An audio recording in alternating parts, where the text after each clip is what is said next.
नमस्कार। Jewellery business में अक्सर ये उलझन रहती है, भाई इतने सारे ग्राहक हैं, पर कौन है जो हमारे लिए सबसे ज्यादा मायने रखता है? क्या सबको बस एक जैसा मैसेज भेज देना ठीक है? अ, आज हम ग्राहकों को समझने के एक बहुत ही कारगर तरीके पर बात करेंगे। इससे ज्वेलरी बिजनेस को आगे बढ़ाने में काफी मदद मिल सकती है।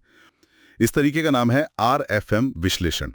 RFM एक बहुत ही पॉपुलर और इफेक्टिव तरीका है। मार्केटर्स इससे कस्टमर के बिहेवियर को काफी गहराई से समझ पाते हैं। तो हाँ, आज की हमारी चर्चा इसी RFM मॉडल पर रहेगी। ये है क्या और बिजनेसेस के लिए इतना जरूरी क्यों है? सही। तो मिशन यही है समझना कि ये आरएफएम एनालिसिस कैसे कस्टमर इनसाइट्स को अनलॉक करता है। चलिए इसे खोलते हैं। सबसे पहले ये आरएफएम आखिर है क्या? मतलब ये आर एफ और एम, इनका क्या मतलब है? देखिए, RFM का मतलब है रीसेंसी, फ्रीक्वेंसी और मॉनेटरी वैल्यू। ये तीनों कस्टमर के बिहेवियर के बहुत जरूरी इंडिकेटर्स हैं। ओके। रीसेंसी मतलब R, हम्म। ये बताता है कि कस्टमर ने आखिरी बार कब खरीदारी की थी। हम्म। मतलब पिछली परचेज कितने दिन या हफ्ते या महीने पहले हुई। अच्छा। इसे हम आज की डेट से लास्ट परचेज डेट घटाकर कैलकुलेट करते हैं, मोटा मोटा। हम्म। ये कस्टमर एंगेजमेंट और रिटेंशन को समझने में मदद करता है। ठीक है, रीसेंसी हो गया कितनी हाल ही में। अब एफ, फ्रीक्वेंसी। फ्रीक्वेंसी, F यानी कस्टमर ने एक निर्दिष्ट समय में कुल कितनी बार खरीदारी की है। कितनी बार वो आया आपके पास, वही उसकी फ्रीक्वेंसी है। हम्म। ये कस्टमर लॉयल्टी और कहीं ना कहीं कस्टमर लाइफ टाइम वैल्यू से भी जुड़ा है। ओके। और तीसरा एम, मॉनेटरी। ये तो पैसे से जुड़ा होगा। हाँ, मॉनेटरी वैल्यू M मतलब कस्टमर ने कुल कितना पैसा खर्च किया है आपके साथ। उनका एवरेज बिल साइज कितना रहता है? हाँ, ये भी कस्टमर लाइफ टाइम वैल्यू का एक इंडिकेटर है। अच्छा, तो ये आर एफ और एम तीनों मिलकर ग्राहक की जो परचेजिंग हैबिट्स हैं उसकी एक पूरी तस्वीर बनाते हैं, सिर्फ एक एंगल से नहीं देखते। एग्जैक्टली। तो फिर ये बताएं कि इस एनालिसिस से बिजनेसेस को किस तरह के सवालों के जवाब मिल सकते हैं, क्या पता चलता है इससे? देखिए, RFM एनालिसिस कई जरूरी सवालों के जवाब ढूंढने में मदद करता है। जैसे सबसे पहला सवाल तो ये कि हमारे सबसे अच्छे कस्टमर्स कौन है, मतलब हमारे चैंपियंस कौन है। अच्छा, बेस्ट कस्टमर्स। हाँ, फिर कौन से कस्टमर्स बिजनेस छोड़कर जा सकते हैं, जिनमें चर्न रिस्क ज्यादा है। ये जानना तो बहुत जरूरी है। बिल्कुल। और ये भी कि किन कस्टमर्स में ज्यादा प्रॉफिटेबल बनने की पोटेंशियल है। हो सकता है वो अभी ज्यादा खर्च ना कर रहे हो पर आते बार बार हो। हाँ हाँ, ये हो सकता है, उनमें पोटेंशियल है। सही। और किन कस्टमर्स को रिटेन करना सबसे जरूरी है, और कौन से कस्टमर्स हैं जो हमारे एंगेजमेंट कैंपेन्स पर सबसे अच्छा रिस्पॉन्ड कर सकते हैं, ये सब पता चलता है। अरे वाह, ये तो वाकई बहुत ही प्रैक्टिकल इंसाइट्स हैं, मतलब एक्शन लेने लायक जानकारी। बिल्कुल। तो यहाँ पर बात सच में दिलचस्प हो जाती है। इस एनालिसिस के फायदे क्या हैं? मतलब कॉन्क्रीट फायदे बिजनेसेस के लिए। हाँ, इसके कई फायदे हैं। जी। सबसे पहला तो है सक्सेसफुल कैंपेन्स। ओके। RFM आपको बताता है कि आपकी टारगेट ऑडियंस कौन होनी चाहिए। ओके। इससे क्या होता है कि मार्केटिंग कैंपेन ज्यादा सक्सेसफुल होते हैं, कन्वर्जन्स बढ़ते हैं, आपका जो मार्केटिंग बजट है वो सही जगह खर्च होता है। मतलब पैसा बर्बाद नहीं होता उन लोगों पर जो शायद खरीदेंगे ही नहीं। एग्जैक्टली। दूसरा फायदा, रिटेन एट रिस्क क्लाइंट्स। हम्म। ये एनालिसिस उन कस्टमर्स को पहचानने में मदद करता है जो शायद बिजनेस छोड़ने वाले हैं। अच्छा, वो कैसे? जिनकी रीसेंसी कम हो गई हो। हाँ, जिनकी डिसेंसी कम हो गई हो या फ्रीक्वेंसी गिर गई हो, हाँ। तो आप सही समय पर एक्शन ले सकते हैं, उन्हें वापस लाने की कोशिश कर सकते हैं, कोई स्पेशल ऑफर देकर या बात करके। तीसरा? तीसरा, बूस्ट एंगेजमेंट। RFM के आधार पर आप कस्टमर्स को ज्यादा पर्सनलाइज्ड मैसेजेस भेज सकते हैं। पर्सनलाइज्ड कैसे? जैसे उनके पास्ट परचेसेस के आधार पर आप रेलेवेंट ऑफर्स बना सकते हैं। हम्म। जब मैसेज रेलेवेंट होता है तो एंगेजमेंट और लॉयल्टी दोनों बढ़ती है। सही बात है। जेनेरिक मैसेज से तो अच्छा ही है। बिल्कुल। जब मिसेस पटेल को उनके जन्मदिन पर कोई खास ऑफर मिलता है या नए ग्राहक को एक अच्छा सा वेलकम मैसेज, तो उन्हें लगता है कि हाँ, ये दुकान मेरी परवाह करती है, मुझे समझती है। सही बात है, पर्सनल टच। हाँ, इससे वो लॉयल बनते हैं, बार बार आते हैं। और चौथा फायदा है इफेक्टिव रिसोर्स यूज। ये आपके बेस्ट कस्टमर्स को आइडेंटिफाई करता है। हम्म। तो आप अपने मार्केटिंग रिसोर्सेज को ज्यादा प्रभावी ढंग से इस्तेमाल कर सकते हैं, अपना टाइम और पैसा उन पर लगा सकते हैं जो सबसे ज्यादा वैल्यू लाते हैं। इसका मतलब वो अंधेरे में तीर चलाने वाली बात नहीं रही, सीधा निशाने पर वार। इससे ओवरऑल खर्च भी कम हो सकता है। तो मतलब ये हुआ कि आरएफएम सिर्फ डेटा नहीं दे रहा, ये एक्शनेबल इंसाइट्स दे रहा है, जिससे मार्केटिंग एफर्ट्स बेहतर होते हैं और कस्टमर रिलेशनशिप भी मजबूत होती है। हाँ बिल्कुल। तो कुल मिलाकर देखें, आरएफएम एनालिसिस कस्टमर्स को सिर्फ डेमोग्राफिक्स मतलब उम्र या लोकेशन से नहीं देखता, बल्कि उनके एक्चुअल बाइंग बिहेवियर, कब खरीदा, कितनी बार खरीदा और कितना खर्च किया, इसके आधार पर समझने का एक पावरफुल तरीका है। हाँ एकदम सही कहा। तो प्रोसेस क्या है इसका? प्रोसेस देखा जाए तो काफी सीधा है। पहले तो कस्टमर डेटा चाहिए आपको। हाँ, वो तो बेस है। बिल्कुल। फिर हर कस्टमर के लिए आर, एफ और एम वैल्यूज कैलकुलेट करनी होती है। Okay, actual values. हाँ, एक्चुअल वैल्यूज। फिर उन वैल्यूज के बेसिस पर स्कोर देते हैं 1 से 5 तक। अच्छा, स्कोरिंग होती है। जी। स्कोर्स के आधार पर कस्टमर्स को अलग अलग ग्रुप्स मतलब सेगमेंट्स में बांटा जाता है। सेगमेंट्स, हाँ। फिर उन सेगमेंट्स को एनालाइज करते हैं, उनके लिए टारगेटेड मार्केटिंग कैंपेन्स बनाते हैं और फिर देखते हैं कि रिजल्ट्स कैसे आ रहे हैं, मॉनिटर करते हैं। ओके, ये पूरा साइकिल हो गया। जी। तो चलिए थोड़ा डिटेल्स में जाते हैं। ये आर, एफ और एम वैल्यूज असल में है क्या? कोई एग्जाम्पल? जरूर। मान लीजिए एक कस्टमर 1 है, उसने 55 दिन पहले शॉपिंग की, ठीक है, 55 दिन पहले। तो उसकी रीसेंसी वैल्यू हुई 55 डेज ओके, और वो अब तक मान लीजिए 4 बार आ चुका है, 4 बार। तो उसकी फ्रीक्वेंसी वैल्यू हुई 4 ठीक। और उसने टोटल 75,000 रुपए खर्च किए हैं, 75,000। तो मॉनेटरी वैल्यू हुई 75,000। ये हो गई कस्टमर 1 की RFM values. R is equals to 55 days, F is equals to 4, M is equals to 75,000। समझ गए। 55 दिन, 4 बार, 75,000। और कस्टमर 2 का एग्जाम्पल? हाँ, एक और लेते हैं कस्टमर 2। उसने 180 दिन पहले शॉपिंग की। ओह, काफी पहले, 6 महीने लगभग। हाँ, तो रीसेंसी इज इक्वल्स टू 180 डेज, पर वो 8 बार आ चुका है। फ्रीक्वेंसी ज्यादा है। बिल्कुल। फ्रीक्वेंसी इज इक्वल्स टू 8 और उसने कुल मान लीजिए 5,50,000 पर खर्च किए। वाओ, 5.5 लाख। हाँ, तो मॉनेटरी इज इक्वल्स टू 5,50,000। तो कस्टमर 2 की वैल्यूज हैं R is equals to 180, F is equals to 8, M is equals to 5,50,000। Okay, तो ये है एक्चुअल वैल्यूज। हाँ। अब इनसे स्कोर कैसे बनता है? आपने कहा 1 से 5 तक स्कोर देते हैं। हाँ बिल्कुल। हर मेट्रिक के लिए रीसेंसी, फ्रीक्वेंसी, मॉनेटरी हम 1 से 5 तक का स्कोर देते हैं। 5 मतलब सबसे अच्छा, 1 मतलब सबसे कमजोर। ठीक है, तो रीसेंसी में 5 का मतलब क्या होगा? रीसेंसी में मामला थोड़ा उल्टा है।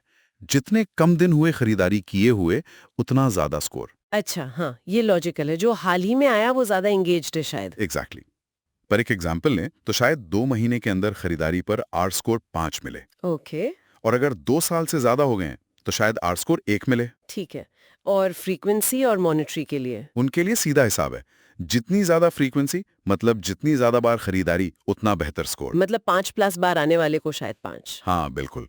जैसे 5+ बार आने वाले को एफ स्कोर 5 और जो सिर्फ एक ही बार आया उसे एफ स्कोर 1। और मॉनिटरी? ज्यादा खर्च ज्यादा स्कोर। हाँ जी, सेम लॉजिक। शायद 2 लाख से ज्यादा खर्च करने वाले को एम स्कोर 5 और 25,000 से कम वाले को एम स्कोर 1।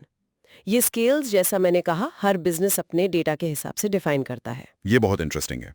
तो ये स्कोरिंग सिस्टम हमें हर कस्टमर का एक तरह से स्नैपशॉट दे देता है। बिल्कुल, एक क्विक प्रोफाइल। तो हमारे एग्जाम्पल्स वाले कस्टमर्स का फाइनल आरएफएम स्कोर क्या बनेगा? कस्टमर 1 का क्या था? 55 दिन, 4 बार, 75,000। हाँ तो कस्टमर 1 की रीसेंसी 55 दिन, काफी अच्छी है 2 महीने के अंदर। तो आर स्कोर मान लीजिए 5। Okay, R is equal to 5। Frequency 4 बार भी ठीक ठाक है, शायद एफ स्कोर 4 मिले। F is equal to 4। Monetary 75,000 रुपए शायद एवरेज ब्रैकेट में आए, तो एम स्कोर 3 मान लेते हैं। M is equal to 3। तो इन तीनों स्कोर्स को मिला दें तो कस्टमर 1 का आरएफएम स्कोर बन गया 543। 543 जैसे कोड हो गया। हाँ बिल्कुल। और कस्टमर 2 का आर 180 दिन, एफ 8 एम 550000। हाँ उसका क्या होगा? 180 दिन मतलब रिसेंसी थोड़ी कम है। हाँ, 6 मंथ्स हो गए, तो आर स्कोर शायद 4 मिले। R is equal to 4। लेकिन फ्रीक्वेंसी 8 बार बहुत अच्छी है, F score 5। F is equal to 5। और मॉनेटरी 5,50,000 भी बहुत ज्यादा है, एम स्कोर भी 5। M is equal to 5। तो कस्टमर 2 का आरएफएम स्कोर हुआ 455। 455। अच्छा, ये पॉइंट ध्यान रखना जरूरी है कि RFM वैल्यू और RFM स्कोर ये अलग-अलग चीजें हैं। बिल्कुल सही। वैल्यू एक्चुअल मेजरमेंट है, स्कोर उसकी रिलेटिव रैंकिंग है 1 से 5 के स्किल पर। ठीक है, तो हमने कस्टमर्स को ये स्कोर्स दे दिए, 543, 455 वगैरह। लेकिन सिर्फ ये स्कोर जानना काफी क्यों नहीं है? मतलब कस्टमर 2 ने 5.5 लाख रुपए खर्च किए हैं, कस्टमर 1 ने सिर्फ 75,000। तो क्या कस्टमर 2 बेहतर नहीं हुआ? बेहतरीन सवाल। सोचिए, अगर कोई कस्टमर है जिसने बहुत पहले, मान लीजिए 3 साल पहले, एक बार बहुत बड़ी खरीदारी की, मॉनेटरी वैल्यू तो बहुत हाई है, हाँ, पर वो तब से आया ही नहीं। रीसेंसी स्कोर 1 होगा, फ्रीक्वेंसी स्कोर भी 1 होगा, तो क्या वो आज भी आपका बेस्ट कस्टमर है? शायद नहीं, वो तो इनएक्टिव हो गया एक तरह से। बिल्कुल।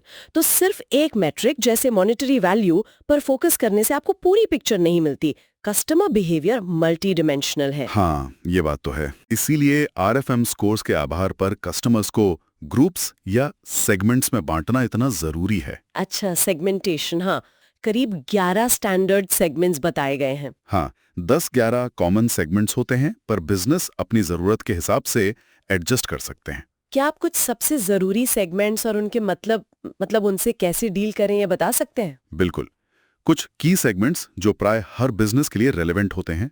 पहला है चैंपियंस। चैंपियंस, नाम से ही लगता है बेस्ट वाले। हाँ, इनका स्कोर सबसे हाई होता है, जैसे 555, 554, 455, हमारे कस्टमर 2 जैसे। ये वो लोग हैं जो हाल ही में आए हैं, हाई R, अक्सर आते हैं, हाई F, और अच्छा खासा खर्च करते हैं, हाई M। तो इनके साथ क्या करना चाहिए? इन्हें बस खुश रखना नहीं है, इन्हें रिवॉर्ड दें, लॉयल्टी प्रोग्राम्स में स्पेशल स्टेटस दें, नए प्रोडक्ट्स का अर्ली एक्सेस दें। इनसे आपकी सबसे ज्यादा कमाई होती है। Make sense. दूसरे? फिर आते हैं लॉयल कस्टमर्स। इनका स्कोर भी अच्छा होता है, जैसे 444, 355, या हमारे कस्टमर 1 जैसे 543। ये लगातार खरीदारी करते हैं और अच्छी वैल्यू देते हैं, पर शायद चैंपियंस जितने नहीं। हाँ, ये भी इम्पोर्टेंट ग्रुप है। बिल्कुल। इनके साथ एंगेजमेंट बनाए रखना जरूरी है। इन्हें आप महंगी चीजें खरीदने के लिए इनकरेज कर सकते हैं, जिसे अपसेल कहते हैं, या इनसे प्रोडक्ट रिव्यूज मांग सकते हैं, क्योंकि ये आपके ब्रांड को पसंद करते हैं। ठीक है। और? न्यू कस्टमर्स, इनका रीसेंसी स्कोर हाई होता है, जैसे 5 या 4, पर फ्रीक्वेंसी और मॉनेटरी कम, जैसे 1 या 2। स्कोर हो सकता है 511, 411, 512 टाइप का। मतलब हाल ही में जुड़े हैं। हाँ, पहली या दूसरी खरीदारी की है। इनके लिए सबसे जरूरी है अच्छी ऑनबोर्डिंग, मतलब शुरुआती एक्सपीरियंस पॉजिटिव बनाना, ताकि ये वापस आएं और लॉयल बने। इन्हें वेलकम ऑफर्स दे सकते हैं, प्रोडक्ट यूसेज टिप्स भेज सकते हैं। रिश्ता बनाने पे फोकस करना है। एग्जैक्टली। फिर एक बहुत क्रिटिकल सेगमेंट है एट रिस्क। एट रिस्क मतलब खतरे में? हाँ, ये वो कस्टमर हैं जो पहले अच्छे थे, मतलब उनकी फ्रीक्वेंसी और मॉनेटरी वैल्यू हाई थी, स्कोर 4 या 5, पर अब काफी समय से नहीं आए हैं, रीसेंसी स्कोर कम है, जैसे 1 या 2। स्कोर हो सकता है 255, 155, 244। ओह, ये तो चिंता की बात है। ये पहले अच्छे कस्टमर थे। बिल्कुल। इन्हें खोना बिजनेस के लिए बड़ा नुकसान है। इन्हें वापस लाना प्रायोरिटी होनी चाहिए। इन्हें पर्सनलाइज्ड ऑफर्स भेजें, पूछें कि क्यों नहीं आवे, फीडबैक लें। पर्सनल टच जरूरी है यहाँ। हाँ, और आखिरी मेजर सेगमेंट है लॉस्ट। लॉस्ट मतलब खो गए? हाँ, एक तरह से। इनका RFM तीनों स्कोर सबसे कम होता है, 111, 121। ये बहुत पहले आए थे, बहुत कम बार आए और बहुत कम खर्च किया। तो इनका क्या करें? यहाँ 2 ऑप्शंस हैं। या तो इन्हें बहुत स्पेसिफिक टारगेटेड रीएक्टिवेशन कैंपेन से वापस लाने की कोशिश करें, अगर लगता है कि पोटेंशियल है, या फिर रिसोर्सेज बचाने के लिए इन्हें इग्नोर करें और अपना फोकस ज्यादा प्रॉमिसिंग सेगमेंट्स पर लगाएं। ये सेगमेंटेशन तो मार्केटिंग को वाकई काफी स्मार्ट बना देता है। वन साइज फिट्स ऑल वाला अप्रोच नहीं। बिल्कुल भी नहीं। हर ग्रुप की ज़रूरतें, उनका बिहेवियर, उनकी लाइफ साइकिल स्टेज अलग है।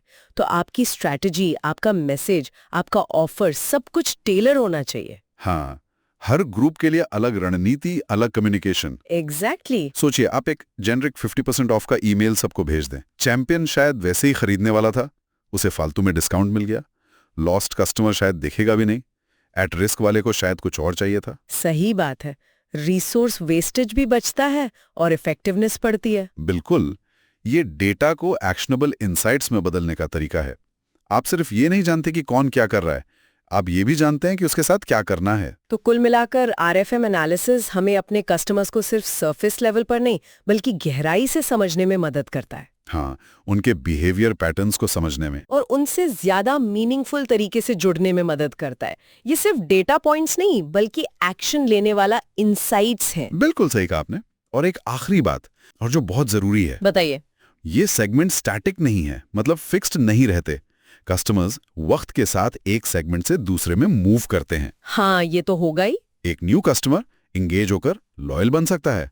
एक लॉयल कस्टमर अगर नाराज हो जाए या उसे कहीं और अच्छी डील मिल जाए तो वो एट रिस्क बन सकता है और फिर लॉस्ट भी हो सकता है। मतलब ये एनालिसिस एक बार करके छोड़ने वाली चीज नहीं है। बिल्कुल नहीं, इसे रेगुलरली करना जरूरी है। शायद हर महीने या हर क्वार्टर बिजनेस मॉडल पर डिपेंड करता है, ताकि आप चेंजेस को ट्रैक कर सकें और अपनी स्ट्रैटेजीज को अकॉर्डिंगली एडजस्ट कर सकें, ताकि स्ट्रैटेजीज रेलेवेंट रहें। एग्जैक्टली। अब सोचिए, क्या एक ही मार्केटिंग मैसेज पर एक चैंपियन और एक एट रिस्क कस्टमर एक जैसा रिएक्ट करेंगे? नहीं, बिल्कुल नहीं। उनके मोटिवेशंस, उनकी करंट सिचुएशन बिल्कुल अलग है। राइट। तो हर एक का आरएफएम स्कोर निकालना, फिर उन्हें ग्रुप में डालना, अरे बाप रे, इसमें तो बहुत टाइम और मेहनत लग जाएगी। आपने बिल्कुल सही पॉइंट पकड़ा है। ये मैन्युअली करना, हाथ से करना, खासकर जब दुकान के रोज के इतने काम होते हैं, तो ये वाकई मुश्किल है। हाँ, वही तो फिर इसका क्या हल है? कोई आसान तरीका है इसे करने का? हाँ, बिल्कुल है। और यहीं पर टेक्नोलॉजी मतलब सॉफ्टवेयर बहुत काम आता है। उदाहरण के लिए जैसे एक्मे सॉफ्टवेयर है, उनका डैशबोर्ड खास तौर पर इसी काम के लिए बना है। अच्छा, एक्मे सॉफ्टवेयर, वो कैसे मदद करता है? देखिए, एक्मे के साथ आपको खुद कुछ कैलकुलेट करने की जरूरत ही नहीं पड़ती। बस कुछ क्लिक करने होते हैं और आपके सामने सभी ग्राहकों का पूरा आरएफएम एनालिसिस तैयार होता है। सच में? बस कुछ क्लिक्स? जी हाँ, वो सॉफ्टवेयर खुद ही आपको बने बनाए सेगमेंट्स दिखा देता है। जैसे ये रहे आपके चैंपियंस, ये एट रिस्क वाले हैं, ये लॉयल हैं, सब कुछ साफ साफ। तो सोचिए जरा, अगर आप ये ठीक ठीक जान पाए कि किस ग्राहक को कब क्या ऑफर देना है, किस तरह की बात करनी है, तो आपका ज्वेलरी का व्यापार कहां से कहां पहुंच सकता है। आरएफएम को अपनाना वाकई एक बहुत स्मार्ट मूव हो सकता है। बिल्कुल। चलिए अब जरा डैशबोर्ड पर आते हैं। अब इसके ठीक नीचे ये कस्टमर सेगमेंटेशन बाय कस्ट कैटेगरी वाला चार्ट है। इसमें क्या दिख रहा है? ये दिखाता है कि आपके जो कुल कस्टमर्स हैं वो इन आरएफएम सेगमेंट्स में कैसे बटे हुए हैं। हाँ, देख रही हूँ। जैसे हाइबरनेटिंग सेगमेंट में सबसे ज्यादा लोग हैं, करीब 12,808 कस्टमर्स, और एट रिस्क में भी काफी हैं, 7,900। सही। और अगर आप कर्सर किसी बार पर ले जाएं, हाँ, तो उसका काउंट और टोटल कस्टमर्स में उसका परसेंटेज भी दिखता है। अच्छा, चैंपियंस जो शायद सबसे अच्छे कस्टमर्स हुए, वो सिर्फ 126 हैं, मतलब 0.30%। हाँ, इन पर तो खास ध्यान देना बनता है। अच्छा, इस चार्ट में और क्या कर सकते हैं? कस्टमर्स पर क्लिक किया, ओके, क्लिक किया तो देखिए नीचे एक पूरी लिस्ट खुल गई है उन कस्टमर्स की जो इस सेगमेंट में आते हैं। अरे वाह, इसमें तो काफी डिटेल्स है। कस्टमर का नाम, लास्ट किस ब्रांच से खरीदा, मोबाइल नंबर, एरिया, शहर, और आरएफएम की वैल्यूज भी हैं। रीसेंसी मतलब कितने दिन पहले खरीदा, फ्रीक्वेंसी यानी रिपीट काउंट, मॉनेटरी यानी टोटल परचेज अमाउंट, और साथ में आरएफएम स्कोर और सेगमेंट का नाम भी। हाँ, पूरी जानकारी एक जगह। और सबसे अच्छी बात, ये लिस्ट आप सीधे एक्सेल में एक्सपोर्ट कर सकते हैं। ये तो मार्केटिंग टीम के लिए सोना है, वो सीधे इस लिस्ट पे काम कर सकते हैं। बिल्कुल, इसमें ड्रिल डाउन का ऑप्शन भी है। आप चाहें तो सेगमेंट के अंदर स्कोर वाइज ब्रेकडाउन देख सकते हैं। अच्छा, जैसे चैंपियन सेगमेंट में क्लिक करें तो पता चलेगा कि 555 वाले कितने हैं, 554 वाले कितने। हाँ, या फिर एक्सपैंड ऑल करके आप हर सेगमेंट के अंदर टॉप स्कोर्स और उनमें कितने कस्टमर्स हैं ये सब एक साथ देख सकते हैं। जैसे हाइबरनेटिंग में देखिए, 211 स्कोर वाले 3000 से ज्यादा कस्टमर्स हैं। काफी डिटेल्ड एनालिसिस है। अच्छा, तो हमारे पास ये डेटा है, लेकिन स्कोर ना थोड़े बिखरे हुए से लगते हैं। मान लीजिए कि हमें ये जो हाइबरनेटिंग वाले ग्राहक हैं उनके सारे स्कोर एक साथ देखने हैं, या फिर जो लॉस्ट श्रेणी में हैं उनको एक जगह लाना है। ये कैसे करते हैं? तो सबसे पहले ना आपको व्यू बदलना होगा। मतलब जहां अभी आप शायद सेगमेंट्स देख रहे हैं, हाँ, वहां से हटकर आपको काउंट बाय आरएफएम स्कोर चुनना होगा। ओके, काउंट बाय आरएफएम स्कोर, ठीक है। हाँ, जैसे ही आप वो चुनते हैं तो डेटा का जो नजारा है वो बदल जाता है। बदल जाता है। अच्छा, तो फिर स्क्रीन पर क्या दिखता है? जैसे पहले तो बस हाइबरनेटिंग, एट रिस्क ऐसी कैटेगरीज थी। बिल्कुल। अब हर कैटेगरी के नीचे उससे जुड़े हुए वो खास आरएफएम स्कोर दिखने लगते हैं। जैसे हाइबरनेटिंग के नीचे आपको शायद दिखे 211, फिर 213, इस तरह के स्कोर। अच्छा, और ये एट रिस्क वाली श्रेणी में 224, 114 जैसे स्कोर दिख रहे हैं। हाँ, वही। और ये सिर्फ स्कोर की लिस्ट नहीं है। अगर आप कर्सर किसी स्कोर पर ले जाए ना, हाँ। तो ये भी पता चलता है कि उस खास स्कोर वाले कितने ग्राहक हैं और कुल ग्राहकों में उनका कितना हिस्सा है, मतलब परसेंटेज। अरे वाह। और अगर मान लीजिए मुझे वापस उस व्यू पर जाना हो जहां बस कैटेगरी के हिसाब से गिनती दिख रही थी, स्कोर वाली डिटेल नहीं चाहिए। हाँ, उसका भी ऑप्शन है। आप आसानी से वापस काउंट बाय सेगमेंट वाले व्यू पर जा सकते हैं। समझ गया। अच्छा, डैशबोर्ड पर ये जो साइड में रीसेंसी, फ्रीक्वेंसी और मॉनिटरी के अलग अलग चार्ट्स हैं, इनका क्या मतलब है? ये पाई चार्ट जैसे लग रहे हैं। हाँ, ये आरएफएम का डिस्ट्रीब्यूशन दिखाते हैं। जैसे रीसेंसी वाला चार्ट देखिए, ये बता रहा है कि कितने कस्टमर हाल ही में आए हैं, मतलब 2 महीने के अंदर। और दूसरी तरफ ये भी दिखा रहा है कि कितने कस्टमर 2 साल से ज्यादा समय से वापस नहीं आए हैं। ओह, ये तो करीब 8,000 से ज्यादा कस्टमर है, लगभग 19%। ये तो काफी बड़ा नंबर है। हाँ, ये एक चिंता का विषय हो सकता है। इसी तरह फ्रीक्वेंसी चार्ट देखिए, ये दिखा रहा है कि कितने कस्टमर सिर्फ एक ही बार आए हैं। बाप रे, 18,000 से ज्यादा, मतलब 44% कस्टमर्स सिर्फ एक बार खरीदा उन्होंने। और साथ ही कितने कस्टमर 5 से ज्यादा बार आ चुके हैं, वो भी दिखता है। और मॉनिटरी वाला चार्ट? वो दिखाता है कि कितने परसेंट कस्टमर किस एवरेज स्पेंड स्लैब में आते हैं। जैसे आप देख सकते हैं कि लगभग 8% कस्टमर ऐसे हैं जिनका एवरेज बिल साइज हमेशा 2 लाख से ज्यादा होता है। अच्छा, तो ये आपके टॉप स्पेंडर्स या वीआईपीज हो सकते हैं। बिल्कुल। अब इन चार्ट्स की खास बात यह है कि आप इन पर फिल्टर लगा सकते हैं। फिल्टर कैसे? आप कीबोर्ड पर कंट्रोल की दबाकर मल्टीपल क्राइटेरिया चुन सकते हैं। जैसे मान लीजिए आपको वो कस्टमर्स ढूंढने हैं जो 2 साल से नहीं आए।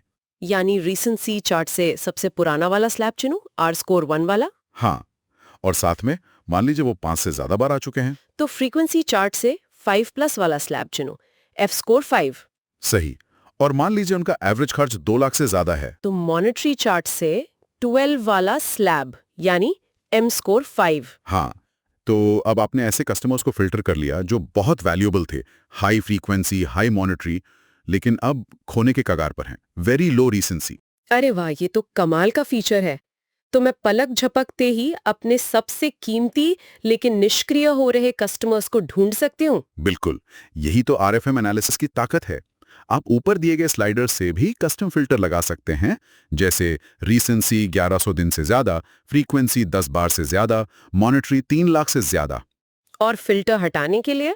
बस उसी विजुअल पर दोबारा क्लिक कर दीजिए या ऊपर एक क्लियर सिलेक्शन बटन होता है, उसे दबा दीजिए। बेहतरीन। लेकिन क्या ये सिर्फ आरएफएम तक ही है या और भी तरह की सेगमेंटेशन है? नहीं, और भी है। डैशबोर्ड में ज्योग्राफिक यानी शहर और एरिया वाइज सेगमेंटेशन भी दिया गया है। अच्छा, मतलब मैं देख सकती हूँ कि किस शहर से कितने कस्टमर हैं। हाँ, और शहर पर क्लिक करके आप एरिया वाइज ब्रेकडाउन भी देख सकते हैं। और डेमोग्राफिक भी है, जैसे उम्र, जेंडर, पेशा। हाँ, culture, age group, gender, profession, marital status, इन सब के हिसाब से भी सेगमेंटेशन अवेलेबल है। तो सबसे मजेदार बात ये होगी कि हम आरएफएम फिल्टर को इनके साथ मिला सकते हैं। एग्जैक्टली, यही इसका सबसे पावरफुल यूज है। जैसे मैं पहले एट रिस्क सेगमेंट चुनूं हाँ, और फिर देखूं कि इस एट रिस्क सेगमेंट में मान लीजिए मुंबई शहर के कितने कस्टमर्स हैं या फिर कितने डॉक्टर्स हैं जो एट रिस्क हैं। बिल्कुल, आप ऐसे कॉम्बिनेशंस बना सकते हैं। सोचिए कितना टारगेटेड मार्केटिंग हो सकता है। हाँ, जैसे विमेंस डे आ रहा है तो मैं सिर्फ एट रिस्क सेगमेंट की महिला कस्टमर्स को एक स्पेशल रीएक्टिवेशन ऑफर भेज सकती हूँ। परफेक्ट। या डॉक्टर्स डे पर एट रिस्क डॉक्टर्स को आप यहीं से उनकी लिस्ट एक्सपोर्ट करके उन्हें सीधे कस्टमाइज्ड कैंपेन भेज सकते हैं। और आपने बताया था कि आइटम ग्रुप फिल्टर भी है। हाँ, ऊपर फिल्टर्स में आप आइटम ग्रुप भी चुन या हटा सकते हैं। जैसे कई बार रिटेलर्स चाहते हैं कि जो कस्टमर्स सिर्फ बुलियन खरीदते हैं, मतलब सोने के सिक्के या बार जिनमें मार्जिन कम होता है, उन्हें हाई एंड ज्वेलरी के कैंपेन न भेजे जाएं।